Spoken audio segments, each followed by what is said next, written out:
금리 인하 기대감이 커지면서 미 10년 만기 국채금리 등 시장금리가 하락했고 악화된 고용지표에 상호관세 시작, 러시아의 위협에 대응하기 위한 미국 핵 잠수함의 배치 소식 등이 겹치면서 뉴욕 주식시장도 일제히 내렸습니다. 트럼프 대통령은 이날도 파월 의장을 공격했습니다. 거친 말과 함께 파월 의장이 계속 금리를 낮추지 않으면 연준 이사회가 통제권을 가져야 할 것이라고 촉구했습니다. 뉴욕에서 KBS 뉴스 박일중입니다. 네, 김건희 특검팀이 그동안 조사에 불응해온 윤석열 전 대통령에 대한 체포영장을 집행하려 했지만 결국 실패했습니다. 특검팀은 윤 전 대통령이 수의도 입지 않고 바닥에 누워 완강히 저항했다고 밝혔는데요. 다음번에는 물리력을 행사하겠다며 체포영장 재집행을 예고했습니다. 정상빈 기자의 보도입니다. 윤석열 전 대통령에 대한 체포영장을 집행하기 위해 김건희 특검팀 관계자들이 서울구치소에 도착한 건 오전 8시 20분쯤. 문홍주 특검보까지 직접 나서 곧바로 영장 집행에 나섰습니다. 하지만 2시간여 뒤 구치소를 나온 차량에 윤 전 대통령은 없었습니다. 윤 전 대통령이 완강히 저항해 결국 체포에 실패한 겁니다. 특검팀은 윤 전 대통령이 겉옷을 벗은 채 바닥에 누워 체포를 거부했다고 설명했습니다. 교도관들이 30분 간격으로 모두 4차례 방문해 정당한 법 집행에 따를 것을 요구했지만 꿈쩍도 하지 않았던 겁니다. 반팔 상하의를 정상적으로 입고 있다가 특검이 집행을 시도하자 그때 수의를 벗었고 특검이 나가자 바로 입었다고 합니다. 윤 전 대통령 측은 심장혈관과 경동맥 협착, 자율신경계 손상으로 인한 체온 조절 장애 우려 등 건강상의 이유로 옷을 벗은 것이라고 밝혔습니다.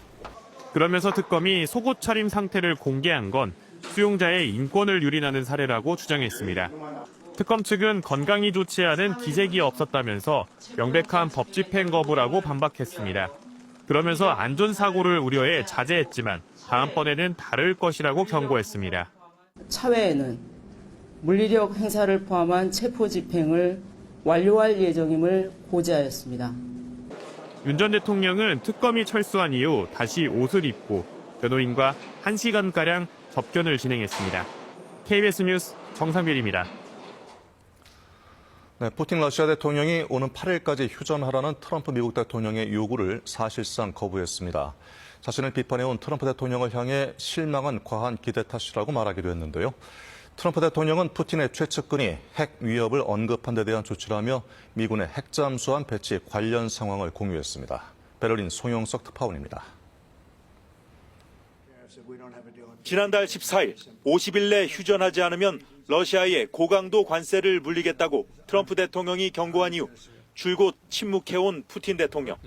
러시아의 민간인 공격을 강하게 비난하며 오는 8일로 관세 부과 시점을 앞당긴 트럼프 대통령을 향해 입장을 내놨습니다.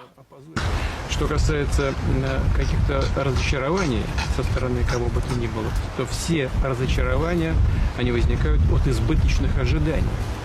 그러면서 러시아는 지난해 6월 평화를 위한 조건을 분명히 제시했다며 목표는 변함이 없다고 강조했습니다.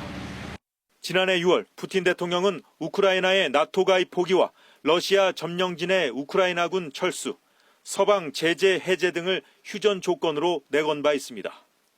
Условия, безусловно, остались прежними. Это же не условия, ясно. Но главное – это искоренить причины, породившие этот кризис. 이런 가운데 트럼프 대통령은 최근 자신을 비판한 푸틴의 최측근 메드베데프 러시아 국가안보회의 부의장의 발언을 문제 삼으며 또 다른 경고를 보냈습니다. 미군 핵잠수함 2척을 적절한 지역에 배치하도록 명령했다면서 메드베데프의 선동적인 발언이 말에 그치지 않을 가능성에 대비한 조치라고 했습니다. 앞서 메드베데프가 자신을 향해 옛 소련의 핵 공격 시스템 데드핸드를 거론한 것을 겨냥한 겁니다. 또 푸틴 대통령은 러시아군이 현재 모든 전선에서 진격하고 있다며 단 한 명도 헛된 희생이 없다고 했는데 트럼프 대통령은 지난달에만 러시아 병사 거의 2만 명이 사망했다며 불필요한 죽음이라고 반박했습니다. 베를린에서 KBS 뉴스 송영석입니다. 한미 관세협상 타결 다음 날 양국 외교장관 회담이 처음 열렸습니다. 북한의 비핵화와 한미동맹 현대화가 주요 의제로 논의됐습니다. 이와 관련해 우리 정부 고위 당국자는 향후 주한미군의 역할과 성격이 변할 수 있다고 언급했는데요. 어떤 배경에서 나온 말인지 양민철 기자가 취재했습니다. 이재명 정부 출범 뒤 첫 한미 외교수장의 만남. 북한의 완전한 비핵화를 위해 한미일 3자 협력을 강화하기로 의견을 모았습니다. 또 한미동맹 강화를 위한 현대화도 주요 의제였습니다. 한미동맹 관련 이슈 이런 것들도 얘기를 나눴습니다. 루비오 장관은 제가 들고 온 이슈들에 대해서 대답을 하고 자기 할 얘기도 하고. 동맹 현대화에 있어 미국 측이 방점을 두는 건 전략적 유연성. 주한미군의 역할을 확대해 중국 견제에 활용하는 방안을 검토하는 겁니다. 이와 관련해 정부 고위 당국자는 이번에 그 논의까지 들어가진 못했다면서도 주한미군의 역할과 성격은 변화가 있을 수 있다고 생각한다라고 말했습니다. 우리 정부 당국자의 이 같은 언급은 이례적인데 주한미군이 미중 사이 분쟁에 투입될 경우 우리도 미중 사이 선택의 압박에 직면할 수 있기 때문입니다. 이 당국자도 발언 취지에 대해 미국이 왜 그러는지, 즉 미국에서 왜 전략적 유연성 이야기가 나오는지 이해할 수 있었다는 뜻이었다고 확대 해석을 경계했습니다. 주한미군의 전략적 유연성을 무제한적으로 허용하는 건 또 우리한테는 문제거든요. 한반도가 이제 발진 기지로 인식되는 문제가 있기 때문에 적절한 중간선 이런 부분을 좀 찾아야 될 겁니다. 또 트럼프 행정부가 국내 총생산의 5% 수준으로 국방비를 늘리라는 요구에 대해선 이번에 구체적으로 이야기하지 않았다고 설명했습니다.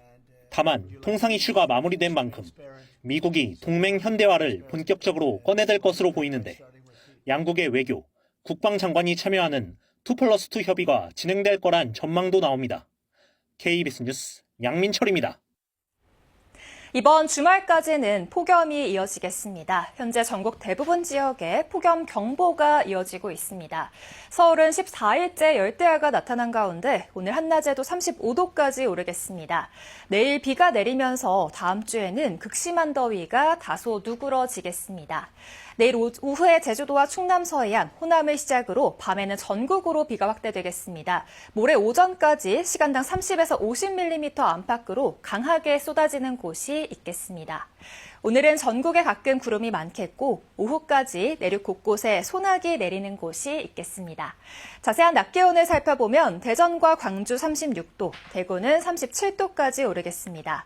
당분간 해안가에는 높은 널이 밀려오는 곳이 있겠습니다. 지금까지 날씨 전해드렸습니다.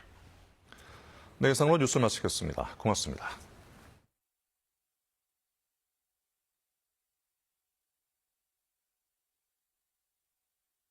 고온이 지속되는 폭염에는 열사병, 열경련 등 온열 질환이 발생할 수 있으며 심할 경우 사망에 이를 수도 있습니다. 폭염, 어떻게 대비해야 할까요? 기상청이 폭염특보를 발표하면 물을 자주 충분히 마시고 외출할 때는 양산으로 햇빛을 차단하는 것이 좋습니다. 실내에서는 선풍기, 에어컨 등을 이용해 기온을 낮춰줍니다. 야외에서 일할 때는 시간을 정해놓고 그늘에서 충분히 휴식을 취해주세요. 노약자분들께는 자주 연락해 안부를 묻는 등 주의에 관심이 필요합니다. 기상정보를 자주 확인하는 습관, 여름철 안전의 시작입니다.